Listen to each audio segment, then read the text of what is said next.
Il y a un peu plus de 2 semaines, je vous disais que les 2 semaines qui arrivaient pourraient être parmi les plus importantes de l'été pour les marchés financiers. Vous avez notamment parlé du risque sous-estimé qui venait du Japon, du levier qui devenait extrême, de plusieurs fissures autour de l'intelligence artificielle et de signaux techniques qui commençaient à se détériorer.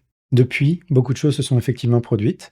On a eu des fortes turbulences en Corée du Sud, on a eu une Fed qui a déstabilisé le marché obligataire, on a eu une intervention exceptionnelle pour soutenir le yen, et on a eu plusieurs résultats majeurs dans la technologie, sans compter les nouveaux signes de stress autour du financement de l'IA. Mais aujourd'hui, la question n'est plus ce qui s'est passé.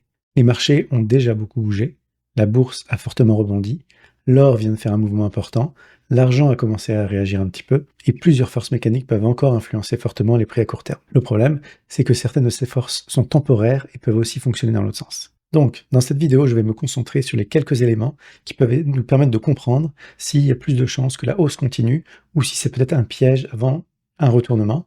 Pour l'instant, la direction n'est pas confirmée. Petite nouveauté avant de commencer, ceux qui ont vu ma dernière vidéo avaient déjà une partie du contexte que je viens de vous rappeler, mais ceux qui ont vu mes analyses écrites ont eu 2 mises à jour supplémentaires dans les dernières semaines. J'avais notamment identifié une fenêtre d'environ 72 heures la semaine dernière, pendant laquelle je pensais que le risque de volatilité était particulièrement élevé, ainsi que plusieurs flux qui pouvaient amplifier une baisse. C'est justement pour ça que j'ai décidé de faire évoluer le format. Alors pour YouTube, je vais passer en fréquence environ aux 2 semaines au lieu d'une fois par mois, et je vais vous donner vraiment l'essentiel. Donc le 20% du 20%, c'est pour ça que je l'ai appelé le top 4%. Donc voilà pour ça. Ceux qui veulent plus d'informations, donc le 20%, des analyses approfondies, plus de graphiques, des sources, etc., vous pouvez aller sur Substack, il y a une partie gratuite. Et puis il y a une offre de lancement avec moins 20% jusqu'à fin septembre. Et une nouveauté aussi pour ceux qui sont au Canada ou qui sont intéressés par l'économie canadienne, je partagerai aussi mes analyses sur Substack pour l'économie canadienne, la Banque du Canada et l'immobilier au Canada. Alors je vous mets les liens en description et vous pouvez aussi scanner le code QR qui apparaît à l'écran. Alors on va commencer par un rappel très bref de comment on est arrivé ici. Depuis la dernière vidéo où j'avais identifié le Japon comme un risque justement qui était sous-estimé, et bien justement il y a eu des problèmes sur le yen, sur les obligations japonaises, et donc ça a nécessité l'intervention historique conjointe des États-Unis et du Japon pour essayer de sauver les choses. C'est une situation qui continue à évoluer, mais on voit qu'en ce moment, le niveau qui a été atteint lors de l'intervention de vendredi dernier, il y a pas mal de batailles autour de ce niveau. Un élément clé additionnel que j'ai détecté depuis, c'est que les assureurs japonais, apparemment, ils commencent à avoir un taux d'intérêt de rendement sur les obligations japonaises qui commence à être assez intéressant pour pouvoir potentiellement commencer à les ramener au Japon. Donc ça, c'est quelque chose qu'il faudra surveiller. En termes de la Fed, donc depuis qu'on s'est parlé, il y a eu cette fameuse conférence de presse qui a créé beaucoup de confusion. Et donc les marchés ont réagi comme ils réagissent quand il y a de l'incertitude. Donc on a vu beaucoup de mouvements, de volatilité. Il va y avoir de l'adaptation à faire d'une manière ou d'une autre. Mais voilà, ça va être intéressant de voir comment ils vont continuer à évoluer, surtout le marché obligataire avec les prochaines données économiques, maintenant que la Fed a l'air de plus se retirer. Pour l'intelligence artificielle et le levier, alors les choses ont continué à se dégrader. Le mois de juillet a été pas mal un mois assez difficile pour ce secteur-là, particulièrement avec le Canari dans la mine de charbon qui est toujours la Corée du Sud. On a vu le Kospi qui a eu une première grosse jambe de baisse, un petit rebond très timide. Il y en a certains qui disaient ça y est, c'est reparti, c'est l'opportunité du siècle. Et on voit que ça commence déjà à repartir vers le bas. Et il y a des nouvelles préoccupations aussi qui sont apparues récemment. Je pense notamment à Moody's qui a parlé de problèmes de plus en plus avec les dettes qui sont utilisées pour financer l'intelligence artificielle et justement de toutes ces données qui sont ressorties dans les résultats financiers des 2 dernières semaines, surtout des grosses entreprises. Et alors, ce qui devient intéressant, un petit peu comme le rebond extraordinaire qu'on a eu en avril, c'est que ce qui se passe recommence à être très relié à la plomberie du système financier et pas aux valeurs des entreprises ou de choses comme ça. Et donc, ça vaut le coup d'aller creuser un petit peu pour voir qu'est-ce qui se passe sous le capot. Parce que c'est la mécanique du marché qui amplifie les mouvements. Donc, sans devenir un expert là-dedans, c'est quand même important d'en comprendre les bases pour ne pas être surpris et avoir une idée des forces qui peuvent impacter le marché. Alors la manière la plus simple de comprendre ça, c'est d'imaginer que c'est comme si on est dans une voiture et que l'accélérateur est enfoncé. Normalement, les gens finissent par lever le pied à un moment donné, qui est l'équivalent de prendre des profits, et donc ça crée un genre de buffer pour le marché. Mais là, non seulement les gens ne le font pas, ou le font beaucoup moins qu'avant, mais il y a d'autres fonds qui n'arrêtent pas de rajouter de l'argent. Et donc, ça crée un peu ce cercle virtueux pour la montée, mais ça peut créer ce cercle vicieux qui est encore plus violent pour la descente. Je vous fais la version très courte ici, hein, je mettrai plus de détails sur le Substack, mais en gros, c'est en grosse partie à cause des ETF avec levier, parce que chaque jour, ils sont obligés d'acheter ou de vendre selon ce que ça a fait pour rééquilibrer de manière quotidienne, et donc ça crée vraiment des grosses pressions. Il y a aussi le fait qu'il y a eu vraiment un énorme changement en avril 2026. On peut voir vraiment le avant-après. D'ailleurs, j'ai un graphique ici qui est un peu complexe, que je mettrai sur le Substack avec d'autres explications, mais voilà, vous voyez vraiment cette ligne rouge et cette ligne bleue, ça vous montre deux trajectoires différentes par rapport à ce qu'on avait avant, et puis vous voyez le graphique en bas aussi qui montre, qui remonte à 2013 ou 2012, et qui montre à quel point justement les flux dans les directions, vraiment, c'est du jamais vu, il y a vraiment quelque chose de différent qui se passe. Alors maintenant, je vais vous expliquer pourquoi ce rebond a été aussi puissant dans les derniers jours. Donc, premièrement, vous voyez ce graphique, ça vous montre en fait à quel point les ventes des investisseurs particuliers, en fait, il y a eu vraiment une énorme baisse ici qu'on voit à la fin du mois de juillet, la dernière semaine de juillet. C'était la plus grosse semaine de vente depuis 2022 pour les particuliers. Et donc, ils sont passés d'être très pessimistes à avoir peur de manquer le bateau, et donc ils sont retournés à fond, sauf que ça n'a pas eu le même effet qu'au mois d'avril. On n'a pas vu, ça n'a pas monté autant, et ça montre un petit peu à quel point peut-être ça commence à s'essouffler. Mais c'était quand même un moment important, parce qu'on avait vraiment vu des gens qui ont vendu en panique et qui sont rentrés en panique. Il y a eu d'autres éléments évidemment dont je vais parler. Donc le deuxième élément qu'on a vu, c'est le short covering, les gens qui étaient short, qui ont été obligés de racheter plus haut, et donc ça devient un peu un cercle vicieux, parce que en rachetant plus haut, ils font monter le prix, donc les autres shorts doivent vendre, etc. Enfin bref, c'est pour ça qu'on peut voir des gros mouvements, comme on a vu dans les derniers jours, où il y a vraiment une impulsion qui semble sortir de nulle part, sauf que c'est quelque chose de temporaire. Une fois que les shorts ont couvert, ça enlève une pression acheteuse sur le marché, et donc c'est pour ça que souvent on voit une impulsion, et puis après ça redescend un petit peu, et donc ça ne veut pas dire que c'est un nouveau mouvement forcément qui commence, c'est juste de comprendre un peu d'où ça vient. Le troisième élément important que je voulais vous partager, c'était l'histoire de la couverture avec des options. Je vous en ai déjà parlé dans le passé, mais je voulais le redire, puis il y a des nouveaux sur cette chaîne. C'est ce qu'on appelle le gamma short, donc c'est le gamma squeeze. Donc c'est quand il y a vraiment en fait une obligation. Donc il y a des gens qui parient à la hausse en achetant des options et des options d'achat. Et ce qui se passe, c'est qu'en face, les gens qui les vendent, bah, la plupart, c'est des gros fonds qui veulent se couvrir. Donc, ils achètent les actions pour pouvoir les donner à la personne qui a acheté le contrat au cas où. Sauf que ça crée donc ce cercle virtueux pour le prix, où plus les gens achètent des options, plus les gros joueurs doivent acheter les actions pour matcher avec ça au cas où. Et donc, ça peut créer ce gamma squeeze qui est un peu comme un short squeeze en termes de donner une pression haussière sur le prix. Et c'est pas juste que ça arrivait, je veux dire, ça arrive tout le temps des gamma squeeze des petits. Mais là, ce qui est important, c'est que regardez à quel point c'est le volume le plus haut apparemment de l'histoire. C'est un nouveau record. Ça, c'était mardi, cette semaine. Et vous voyez que c'est monté à plus de 4 millions d'options qui ont été achetées pour parier sur le SP500. Et donc, c'est vraiment pour vous montrer à quel point l'euphorie est revenue potentiellement plus haute qu'en avril, mais le prix ne reflète pas ça. Même si on a eu une hausse quand même importante, mais pas tant que ça relativement. Et donc, ça peut montrer un certain essoufflement. Parce que quand tout le monde y va et que le prix ne nous refait pas une montée comme ce qu'il a fait en avril-mai, on peut se poser des questions. Et alors, il y a un autre acheteur important que je n'avais pas mentionné encore, c'est les entreprises elles-mêmes. Donc, c'est ce qu'on voit ici, ce qu'on appelle les corporate buybacks, les rachats d'actions par les entreprises. Et on voit à quel point, j'ai mis la ligne noire pour montrer où est-ce qu'on est, parce que la ligne rouge, c'était quand le graphique a été fait, que la majorité des rachats ont déjà été faits. Et ce qui était prévu, c'est ça, c'est que ce soit à peu près l'équivalent de à peu près, je pense, 80% va être terminé cette semaine ou en début de semaine prochaine. Et voilà, on voit qu'après, il y en aura relativement peu. Donc, c'est une autre force temporaire qui a amené du jus au marché.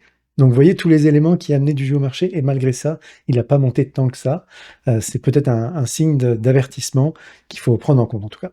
Alors, est-ce qu'il y a des vrais acheteurs qui vont prendre le relais de toutes ces pressions acheteuses temporaires qui commencent à s'essouffler? On va aller regarder les prix directement. Donc ici, on a le graphique du SP500, donc c'est l'indice SPX. Et je voulais vous montrer justement quelque chose. Donc pareil, il y avait le graphique sur mon dernier Substack. de publier cette semaine, plutôt cette semaine. Et donc, la dernière fois que j'ai publié, on était ici le lundi le 3 août. Et donc, vous voyez, le super trend n'était pas encore cassé. Il a été cassé avant-hier. Hier, ça n'a pas été confirmé, cette cassure. Et c'est justement ce que je vous disais plus tôt avec le fait que ce mouvement qu'on a vu ici, ça a pu être un short squeeze, hein. Ça a été quand même un mouvement important là de presque 6% sur 6 jours, 4 jours de bourse. Et le lendemain, on a eu une ouverture pas mal plus haut et ça n'a pas réussi. Et la journée a même terminé. Vraiment, c'était drôle. Je surveillais ça jusqu'à la fin, là. Mais vous voyez, pour que ce soit confirmé cette journée-là, on aurait dû avoir une bougie verte qui fermait au-dessus du niveau de l'ouverture de la précédente. Et à la fin de la journée, ça s'est vraiment effondré. Je vais vous le montrer en 30 minutes. Comme ça, vous allez voir. Alors, voilà, vous voyez cette dernière bougie rouge ici? Voilà, en fin de journée, il fallait tenir et ça a vraiment cassé. Et donc, c'est intéressant de voir que pour l'instant, ce breakout n'est pas confirmé. Et la bougie d'aujourd'hui, vous voyez, j'enregistre pendant que les marchés sont ouverts et pour l'instant, ça n'a pas l'air top top. Donc, voilà pour ça. Pour le Nasdaq, c'est à peu près l'équivalent. Alors, on va aller voir celui-là. Donc j'ai mis un Superton un peu différent parce que c'est un actif qui est un peu plus volatile que le SP500, donc je les ajuste en fonction. Mais vous voyez que voilà, le Nasdaq, on est un peu dans une configuration en fait où on a même été rejeté au niveau du Superton ici, et super tendance en français. Et là, on est potentiellement en train de se battre pour essayer de rester au-dessus de la moyenne 50 jours en bleu, mais c'était pas gagné ce matin quand je regardais, là c'était en dessous, et en tout cas pour l'instant ce breakout n'est pas confirmé, d'ailleurs on n'a même pas fait un plus haut comparé au SP500.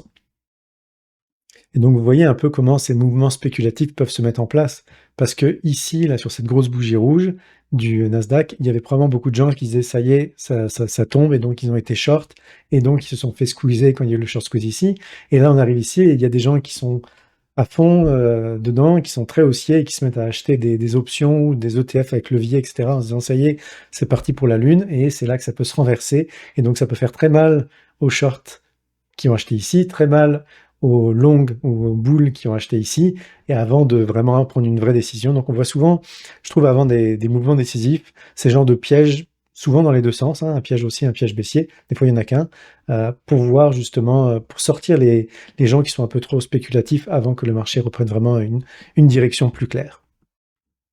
Alors maintenant, on va regarder l'or et l'argent. Donc pour commencer, voilà, l'or, c'est un graphique qui a un peu plus de choses. C'est celui que j'avais utilisé sur mon Substack cette semaine.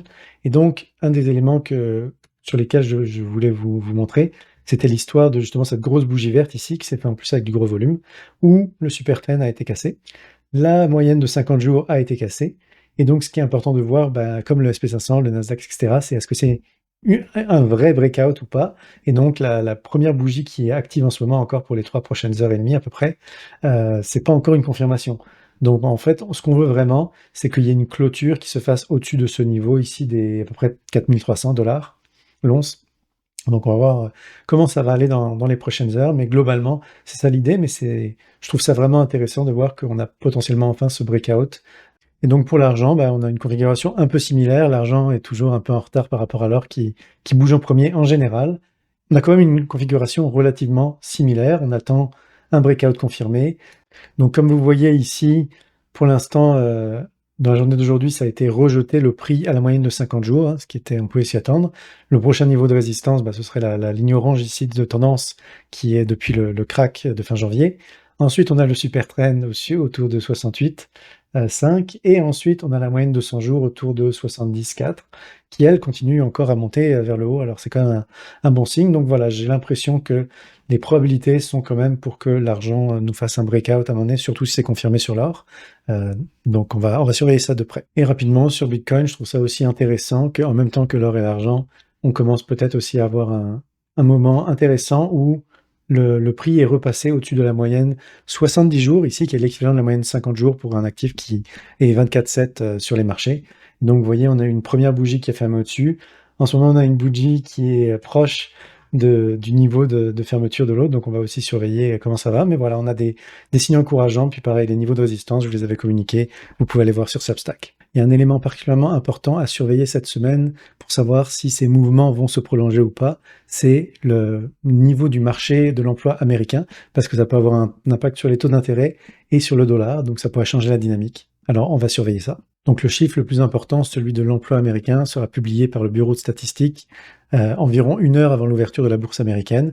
Ça inclura les créations d'emplois, le taux de chômage, mais aussi des révisions pour les 2 mois précédents.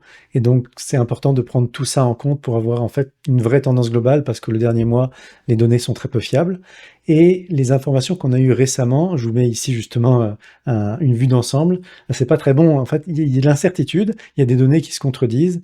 Alors, ça va être un élément qui pourrait surprendre le marché, et vous savez que le marché n'aime pas être surpris. Donc rapidement, on a eu les chiffres de la paye pour ADP, donc c'est pour les employés privés, et en fait, c'était beaucoup moins qu'attendu, et environ la moitié du mois d'avant. Donc on voit un net ralentissement. D'ailleurs, j'ai un graphique à vous montrer là-dessus. Voilà, donc vous voyez, c'est le graphique, on voit clairement que ce qu'on a eu, la petite remontée ici, ça semble déjà s'inverser, et donc c'était pas forcément une vraie reprise de tendance. Ensuite, par rapport à ce qu'on va avoir, un autre élément particulier pour cette semaine par rapport au chiffre de l'emploi, c'est que d'habitude, les gens l'interprètent sur comment la Fed va réagir par rapport à ça. Et donc, jusqu'à maintenant, ça permettait des mauvaises nouvelles sont une bonne nouvelle pour la bourse, parce que si les chiffres de l'emploi se détériorent, alors la Fed va couper les taux. Mais là, la Fed a dit qu'elle commence à dire le marché se débrouille tout seul un petit peu, qu'elle ne veut pas intervenir ou beaucoup moins intervenir. Et donc, c'est le marché des obligations qui va probablement réagir à ça, peut-être surréagir parce que c'est une des premières fois où il est un petit peu face à ça, et que la Fed n'est plus là, en théorie, pour sauver le marché. Donc ça va être important de surveiller ça de près. Donc le rebond des derniers jours, avant peut-être le début d'un retournement, n'est pas sorti de nulle part, hein. Il est venu du rachat d'actions par les entreprises, il est venu des shorts qui ont été couverts, il est venu de deep buying de ceux qui ont paniqué vendu et paniqué acheté, et des mécaniques reliées aux ETF, le nouveau comportement des gens, et aux options avec l'histoire du gamma squeeze dont je vous ai parlé. Alors, plusieurs de ces soutiens au marché étaient temporaires, donc ça va être intéressant de voir comment ça a évolué, et de se rappeler que certaines des mécaniques qui ont poussé vers le haut peuvent aussi être utilisées pour le pousser vers le bas avec encore plus de violence. Donc, il va falloir vraiment surveiller ça de près, parce qu'on pourrait vraiment être dans un moment où les chances en fait d'un flash crash augmentent beaucoup à cause de tous ces éléments. Donc pour l'instant, la tendance n'est pas claire à 100%, comme je vous l'ai montré. J'attends une confirmation. Je préfère y aller justement avec des probabilités plutôt que faire comme ceux qui se sont fait avoir en haut et en bas, potentiellement d'acheter ou de vendre au pire moment. Et entre mes vidéos, je vais continuer à suivre ça chaque semaine dans le carnet des marchés sur Substack. Vous pouvez scanner le code à l'écran ou utiliser le lien dans la description. YouTube vous recommande de regarder cette vidéo à gauche. Si vous voulez plutôt voir comment je gère concrètement le risque lorsqu'il augmente, je vous mets ma playlist dédiée à ce sujet à droite. Merci d'avoir regardé. N'hésitez pas à me poser vos questions et vos commentaires, et à la prochaine.